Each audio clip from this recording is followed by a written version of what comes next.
I'd like to take a look at Game 2 of the Kasparov Deep Blue match played in Philadelphia 1996. So if you recall, as you might have seen in the last video on this channel, Kasparov was defeated in Game 1 of this 6-game match by the IBM computer Deep Blue. And Kasparov was really shocked by this. But this was Game 2. This time Kasparov had the white pieces, and his play was far more measured than in that first game, where in that first game he really appreciated that the IBM team had made great strides in their development of a chess playing machine. Now, I've gone through those first 15 moves at lightning speed. This was quite a long game, so I'm just going to pause at critical moments. So Kasparov played a very measured opening, the Catalan. So after that first game where he was basically out-calculated, Kasparov in this game was trying a more positional approach. So no great tactics here. But he's got a position where he has the two bishops, slightly unbalanced pawn structure, but black should be okay here. I mean, this is actually, they're not too far off established theory at this moment. What Kasparov did with knight c6 was a new move. Here, Deep Blue played e5, and as we will see, this has long-term positional consequences, namely that it weakens these light squares here, and on this diagonal too, and on this diagonal, because that pawn has moved from the critical square e6. Let's just get rid of the colour and just put that pawn back there. You can see that on e6 these diagonals are blocked. That's firmly protected by the pawn on f7. Now, it could be at some moment it will be important to advance that central majority, but well, a few years later Michael Adams showed exactly how black should play this position. First of all, queen e7, well, that looks very sensible to me, to connect the rooks before doing anything else. Now, white has a problem how to develop this bishop, so rook b1, as Kasparov played, to protect the pawn, and now h6, excellent move. Adams still has in mind the advance of the e-pawn, but before he does so, he makes sure that bishop g5 is not coming, which would eliminate bishop for knight and give white greater control over those light squares, as we'll see in this game. So now there is a clear threat to advance. So, for example, if white just develops here, then we push the queen away and e5, and this central pawn duo looks quite potent. I mean, black has very nice development. e4 coming looks pleasant. So in this game, Ulyanov, Adams' opponent, played e3 to break up those pawns. And in this position, they agreed a draw. And this bishop stands beautifully in the centre of the board. The knight, very well placed.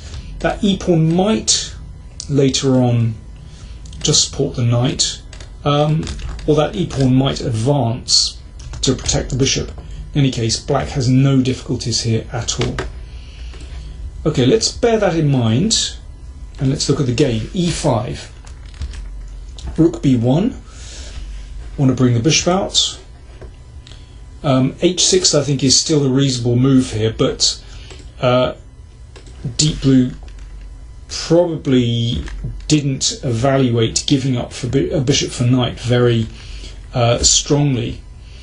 And here, bishop g5, excellent move. So, well, Kasparov is hoping that the machine will take on b2, and then the pawns will be shattered on the king side, and the queen comes in, first of all hitting the bishop, but then can bounce around here with a huge attack.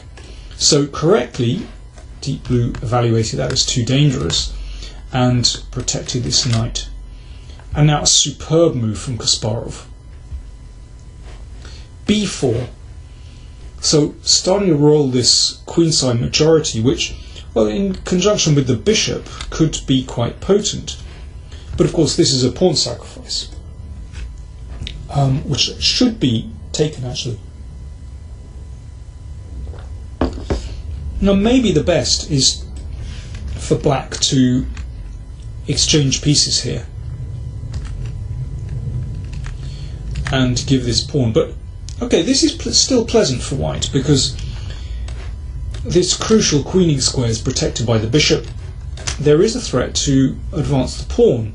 Now it's not so easy for black to advance these, but and I think this is a very difficult position to defend because basically black has to choose between several positions that are slightly uncomfortable. The computer took on b4, but I doubt whether the computer actually evaluated this position as being at all worse for black. But anyway, now Kasparov was able to exchange on f6. Obviously rook takes bishop allows rook takes bishop here.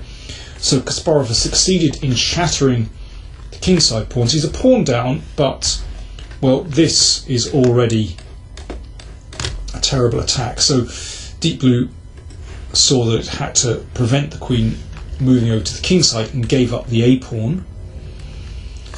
And now again, tricky decision. Deep Blue brought the rook back to b8. Could play something like rook a6, which will force an endgame. Material equal and not so easy to advance the a pawn at the moment, but this is a very pleasant position for white. I think there's a lot of misunderstanding of endings with bishop of opposite colours. When there are rooks on the board, you can basically play this position forever because the bishops are never going to be exchanged, and white has a positional advantage on the king side and the potential at some moment to advance this a pawn, and that's highly unpleasant for black. With best play, maybe a draw, but uncomfortable. Rook b8 played. Now I'm going to zip through these next moves pretty quickly because this game goes on a long time, but basically Kasparov has been able now to establish this light square bind on the king side, and this I think is presumably what Deep Blue misevaluated way back when it allowed this exchange on f6, because although white isn't winning any material for a long time, black is holding and it's not checkmate or anything like that. This is actually highly uncomfortable for black because white can play forever in this position. I know, of course, this bishop stuck on the same colours squares as the pawns really isn't playing a huge role in the defence of the king side. Here, well, this pawn is on prise. One could play h6, but actually after queen f3, white's attack is so quick that this would be a very poor decision. Deep Blue actually defended very well now, because at least with the rook b8, it manages to force an exchange of rooks and indeed get rid of this a pawn. So gave up the h pawn and the rook activates. So this is good defence at this stage. And now, unfortunately for Kasparov, he couldn't hold this a pawn because in this case, the queen is attacked, has to keep hold of the bishop, and then queen c4 attacks e pawn and a pawn, and we can see that bishop and queen are the wrong way around here basically. So Kasparov, back in this position, had to give up the a pawn, had to retreat the bishop.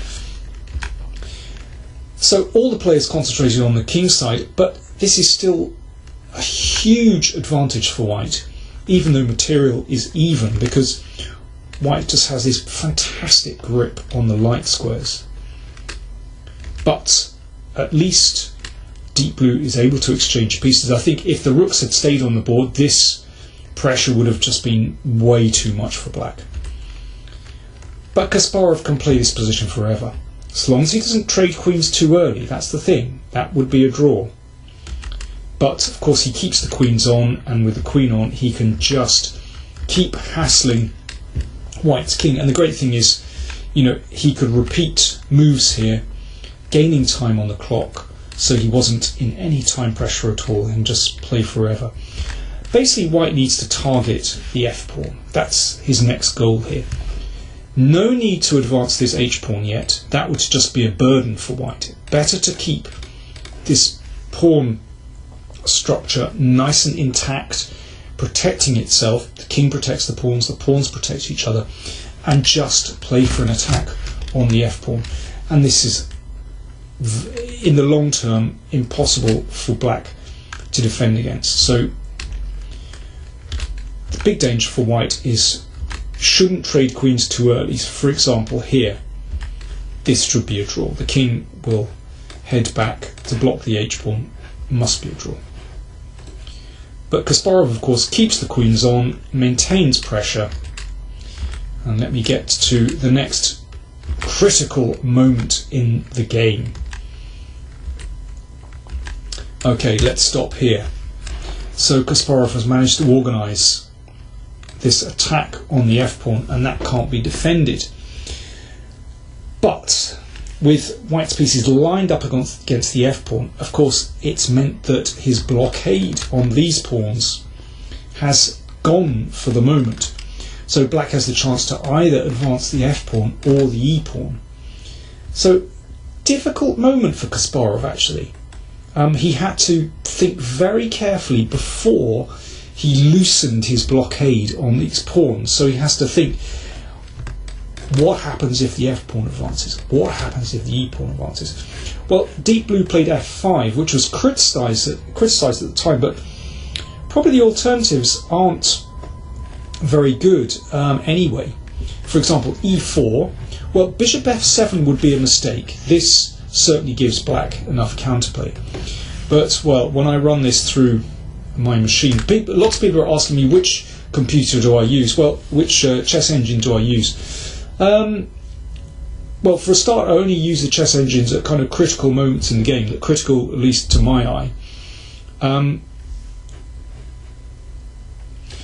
I use the chess-based cloud, and you'll find that sometimes it pops up that there's other computers have been looking at this particular position. So sometimes it's Fritz, sometimes it's Houdini, sometimes it's Stockfish, sometimes it's Deep Ribka, and it's recorded which machines have been looking at this position. When I'm working offline, then sometimes I use Fritz. But frankly, these computer engines are so strong nowadays that it doesn't really matter which one you use. I think the most important thing is you need to know when to use it. Anyway, back to this position. Queen a7 check is a very strong move. So here, now if queen d6, basically the queen attacks from the other side, and this really is fatal. And this pawn advance actually doesn't get black very far. White is able to mop up that pawn. I mean, this is a fairly long variation, but actually not that difficult because the black king is wide open. But Kasparov would have had to calculate that carefully, because this is crunch time when black suddenly gets counterplay. So let's see how he deals with this one. So again, these pawns advancing down the board, but this is looking good for white, so a check threatened. So that's why the queen defends. Now white's queen checks from the other side. If queen d6, then again the queen is buzzing around. This is very uncomfortable for black, and in some cases you can simply trade, and then because the pawns have moved to light squares, the bishop mops up, and that will be a win. So the game went king d7, check, and now the bishop is able to get back to a better position. h5, well, you'll see it's much stronger when it comes over here. So it's partly preventing this pawn advancing, but also it can come here and start to play a more active role as well. So the king is hassled. Bishop c4 is nice because now the queen can't move away from f7. Now Kasparov plays very coolly. I like king g2, making sure the pawns are protected because soon he wants to advance that f-pawn. And here he goes, played it at this moment, having forced the bishop away. So the point is to fix the pawn on f5, and then the queen and bishop can come round to attack it without fear that it's going to advance. Well, let me show you. If bishop d2, h5, so we're combining attack on f5 with the advance of this pawn, and check, bishop d7, and white mops up. So in the game, deep blue exchanged en passant on f3, and once again the f-pawn advances and fixes pawn on f5, and now it's actually very simple. So bishop d3, and Kasparov took on f5. The game went on for a few more moves, but this position is now completely hopeless. A long game, but from that moment when Kasparov sacrificed a pawn and was able to damage black's pawns with bishop takes f6, then he was really in the driving seat, because he could play this position forever. And clearly at that moment deep blue simply didn't appreciate the long-term positional disadvantage that black had.